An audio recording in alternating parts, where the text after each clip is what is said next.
The quiet afternoon and the storm that followed. Dr. Anya Sharma had just put the final touches on the budget for the new cardiology wing at Silverleaf Medical Center. The afternoon sun, dappled to the ancient oaks of Willow Creek Park, was her much-deserved reward. It was a brief, silent moment of peace. That peace shattered with the crunch of tires on gravel. A patrol car slid into the lot, followed by a second, effectively blocking the only exit. Anya looked up, expecting a simple nod. Instead, two officers emerged, their strides heavy with intent. Officer Thorne, the taller of the two, had a look that seemed to strip you down, finding you wanting. His partner, Officer Evans, hung back slightly, hand resting near his weapon. "Afternoon," Thorne said, his voice hard and flat. "Is there a problem, officers?" Anya's tone was calm, betraying none of the sudden tension coiling in her gut. Thorne ignored her question, his eyes scanning her elegant suit, her designer bag. "What exactly are you doing here?" "I'm taking a break after a board meeting," she said, her posture straightening. "Before I drive home." "Home is around here?" Evans chimed in, his gaze flicking to the sprawling luxury estates bordering the park. The question hung in the air, thick with insinuation. "About 20 minutes from here," she replied evenly. "Why do you ask?" Thorne took a step closer, invading her personal space. "We got a call. A resident reported suspicious activity." He let the words sink in. "Said someone was casing the neighborhood. You fit the description." Anya glanced around the empty park. A woman on a bench is a threat, she thought, the absurdity almost comical if it weren't so chilling. Out loud, she said, "I am breaking no laws, officer." A smirk touched Thorne's lips. "That's for us to decide. Let's see some identification." She nodded, moving her hand slowly toward her purse. "Of course, it's right in my—" Thorne's voice was a whip crack. "Hands where I can see them, now." Anya's hand stopped, hovering in the air. The park, once peaceful, now felt like a cage. "I was getting my wallet, officer," she stated, her voice quiet, but holding the force of a woman used to being heard. "Just stand up nice and slow." "For what reason?" "Ma'am, stand up." She rose with practiced control, hands held out, palms open. It was a posture learned not in a classroom, but from a lifetime of experience. Thorne gestured for her to turn around. As she did, she saw onlookers, a jogger slowing his pace, a mother pulling her child away, her tablet and bag set abandoned on the bench. Evidence of a life interrupted. "You're not under arrest," Thorne grunted from behind her. "You're just being detained until we sort this out." "Sort what out?" she asked, disbelief coloring her voice. The only answer was a cold, sharp click of a handcuff, ratcheting shut around her wrist. Then the second one. The steel was brutal against her skin. Her heart hammered against her ribs, but her voice was a rock. "Officers, you are making a profound mistake. There is no reason for this." "You are acting suspiciously," Evans muttered. "That's reason enough." Anya turned her head, her eyes locking onto his. "My business is my own. In what world is that suspicious?" Thorne's stony silence was the only answer she received. Taking a slow, centering breath, Anya made a simple request. "I need to make a phone call." The two officers exchanged a look. Thorne shrugged. "Fine, but it's on speaker." With her hands cupped behind her, she awkwardly retrieved her phone. A voice command, a single name, "Call Arthur." It rang only once. Anya. The voice on the other end was deep, calm, and instantly alert. Her own composure wavered for just a fraction of a second. "Arthur, talk to me." "Where are you?" "Willow Creek Park," she said, her voice steadying. "I've been detained. Someone reported me as a suspicious person." A beat of silence. Then, "Are you injured?" "No, just humiliated." She saw the officers shift, a flicker of unease in their body language. "I'm on my way," he said, his tone shifting, hardening into something else entirely. "Put your phone on speaker." Anya looked at Thorne. "He wants to speak with you." The officer gave a dismissive nod. The voice that boomed from the phone's small speaker was coded in ice and authority. "This is General Arthur Vance, United States Army. You are currently detaining my wife without cause or justification. Thorne and Evans froze. Their casual arrogance vanished, replaced by stark disbelief. This call is being recorded for a judge advocate. I am 10 minutes out. You will remove the handcuffs from my wife. You will not speak to her. You will not move her. You will wait for my arrival. The line went dead. A thick, panic silence descended. Officer Thorne, who had been the picture of smug control seconds before, swallowed hard. His professional composure had completely evaporated.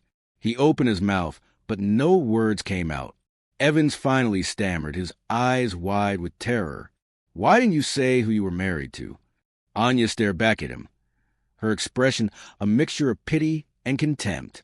Officer, she said, her voice dangerously quiet. Why should that have made a difference? Neither man had an answer. There wasn't one. The public eye and a general's fury. The minutes stretched into an eternity. Thorne paced like a caged animal while Evans fumbled with his radio, muttering about a situation update. The authority they wore so proudly had been stripped away by a single phone call. But they weren't the only ones watching. The jogger who had passed earlier was now filming from across the lawn. A teenage girl, phone held high, approached Anya cautiously. Ma'am, are you okay? What did you do? Anya met the girl's eyes and answered with devastating simplicity. I sat on that bench. The girl's jaw dropped. That's it? They cuffed you for sitting? She spun on the officers. Are you serious? She's being detained pending investigation. Evans snapped, his voice cracking. Detained? The girl scoffed, turning her camera's lens directly on them. Yeah, right. Hey, everyone. Willow Creek PD is cuffing women for sitting in the park now. Real brave. Just then, a third cruiser screeched to a halt. A stocky, gray-haired Lieutenant Miller got out, his face a thundercloud. He took in the scene. The cuffed doctor, his two terrified officers, and the growing audience of citizens with phones recording every second. Thorne, what in God's name is this? Miller barked, walking straight toward him. Sir, we had a 911 call. Suspicious person. Matched the description. What description?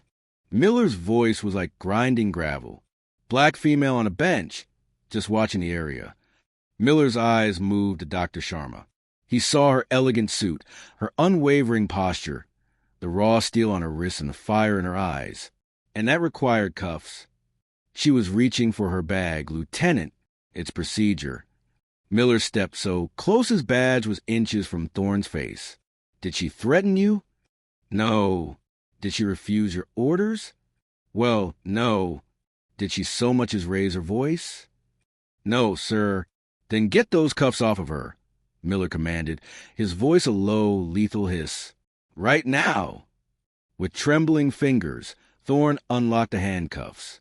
Anya slowly rubbed the raw, red marks on her wrists, her gaze never leaving his. She didn't have to say a word. Just then, a black Cadillac Escalade, silent and imposing, pulled up to the curb. The driver's door opened, and the world seemed to stop. General Arthur Jax Vance emerged. He was tall, broad-shouldered, with a jaw that looked like a cut diamond. He wore his full-dress uniform, and the 4 silver stars on each shoulder glittered like angry constellations. He moved with a deliberate, unstoppable purpose that parted the air in front of him. The onlookers fell silent. The jogger stopped filming. This wasn't just a husband arriving. This was the full weight of the United States military walking across the grass. He stopped directly in front of Anya, his eyes softening only for her. You okay? I am now, she said softly. His gaze dropped to her wrists. The red marks screamed against her skin. They put you in cuffs? She simply nodded. He turned, and the warmth vanished from his face, replaced by a glacial fury. His eyes found Lieutenant Miller. Who's in command here? That would be me, sir, Miller said, his professionalism a thin shield. I want it all, the general stated, his voice calm but absolute. Body cam footage, the 911 dispatch logs, the audio of the initial call. My judge-advocate liaison will be in contact within the hour. Understood, sir. Thorne and Evans stood frozen, their faces pale.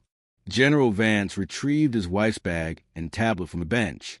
He handed them to her, his touch of silent reassurance. Then he turned back to the two officers, his voice cutting through the park's silence. My wife is a respected doctor, a community leader, but today all that mattered was that her presence made someone uncomfortable. You didn't see a citizen. You saw a threat. He let the accusation hang in the air. Make no mistake, if I wasn't a general, she would be in the back of your car right now. That isn't a failure of procedure. It's a failure of character. He stared directly at Thorne. You should be ashamed. Sir, this incident will be taken very seriously, Miller insisted. The general shook his head. Serious doesn't fix this. This was about decency, judgment. You either have it or you don't. He turned to Anya. Let's go home. As they walked to the Escalade, every phone recorded their path. Before getting in, General Vance paused and turned, his voice carrying across the entire park. To the person in the white Mercedes SUV who made that call, he said, his eyes scanning the manicured lawns of the nearby houses. I hope you're watching, because you're about to become very famous. The Escalade pulled away, leaving a tableau of chaos and career-ending silence in its wake. Accountability and the echo of justice. The story was already a firestorm online. The teenager's video, now titled Cops Cuff Doctor, then her 4-star general husband shows up, was rocketing across the internet. Hashtags were already trending. Hashtag Justice for Dr. Sharma, and the one that was about to go viral. Hashtag General's Checkmate. Inside the quiet luxury of the truck, Anya finally let out a long, shuddering breath, rubbing her wrists. The red marks were already starting to bruise. I wasn't scared, she said, her voice barely a whisper. First, I was just furious. Then I was embarrassed. She shook her head. Now, Jax, now I'm just tired. He reached over and took her hand, his grip firm and steady. I know Anya, he said, his eyes on the road. You don't have to say another word. Her phone was a testament to the firestorm they had unleashed. It hadn't stopped buzzing, a relentless flood of notifications from news alerts, encrypted group chats with other military spouses, and a text from a board member at the medical center that just said, "The world is watching. Give them hell." It was more than a video now. It was a symbol. On every cable news channel, the scene played on a loop.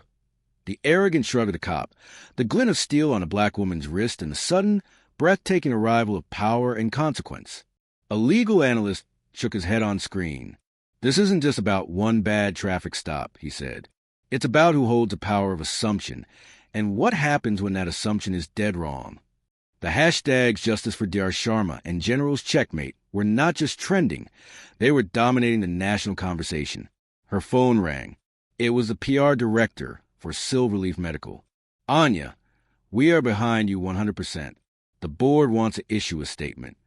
Anya thought of every woman who looks like her, who has faced a man like Thorne without a 4-star general on speed dial. Not yet, she said, her voice steel.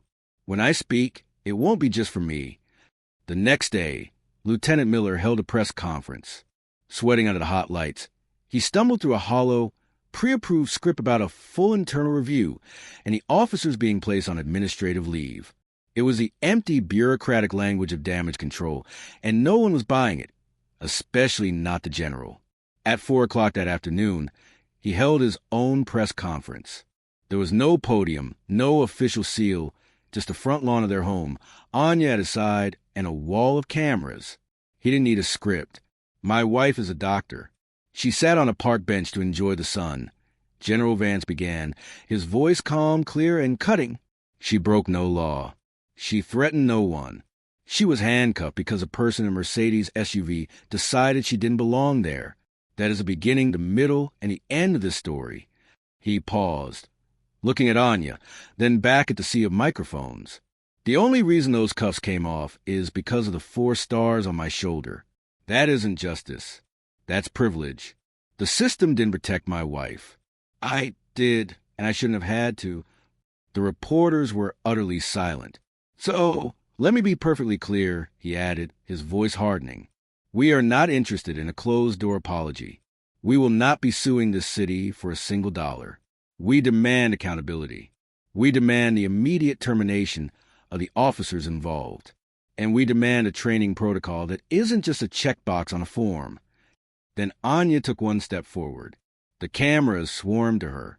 I have built a life in this community, she said, her voice steady and powerful. I run a medical center.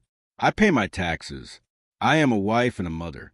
But when I sat on that bench, none of that mattered. In their eyes, I wasn't any of those things. I was just a problem that needed to be removed. She didn't raise her voice. She didn't have to. The truth was loud enough. The consequences were swift and absolute. The mayor's office called, requesting a private meeting. The general's reply was 5 words. Dr. Sharma has already spoken. The real reckoning happened the next morning inside the cold, quiet walls of the Willow Creek police station. Officer Thorne walked into Lieutenant Miller's office with defiant swagger, expecting a slap on the wrist. Miller didn't ask him to sit. The internal review is over, Thorne. The general's office has provided my chief with a federal complaint. Obstruction of civil liberties. Miller slid a single piece of paper across his desk. This is your resignation. You can sign it, or you can take your chances in federal court. Your choice. Thorne's arrogance finally shattered. The color drained from his face. He stared at the paper, then at the man he had once seen as a protector. There was no protection left. Wordlessly, he picked up the pen. Your badge and weapon, too, Miller said, his voice devoid of sympathy. On the desk, now. With a shaking hand, Thorne unclipped his badge and slid it across the desk. The sound of the metal scraping against the wood was loud in the silent room. Then came his service weapon, heavy and final.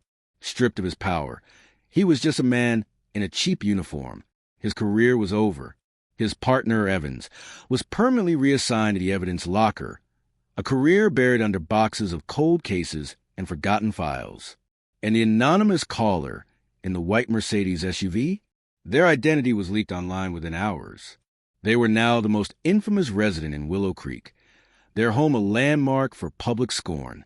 The city council promised reform, but for the 2 disgraced officers and the fearful resident who started it all, the verdict was already in. It hadn't been delivered by a court of law. It had been delivered by a family that refused to be broken. This story is deeply engaging and central to themes of racial injustice and abuse of power. It highlights how systemic biases can lead to unwarranted suspicion and mistreatment, even for highly respected individuals. The narrative powerfully demonstrates the impact of privilege, how the general's rank instantly changed the situation, underscoring that justice shouldn't depend on one's status. It's a compelling exploration of accountability and the fight for human dignity.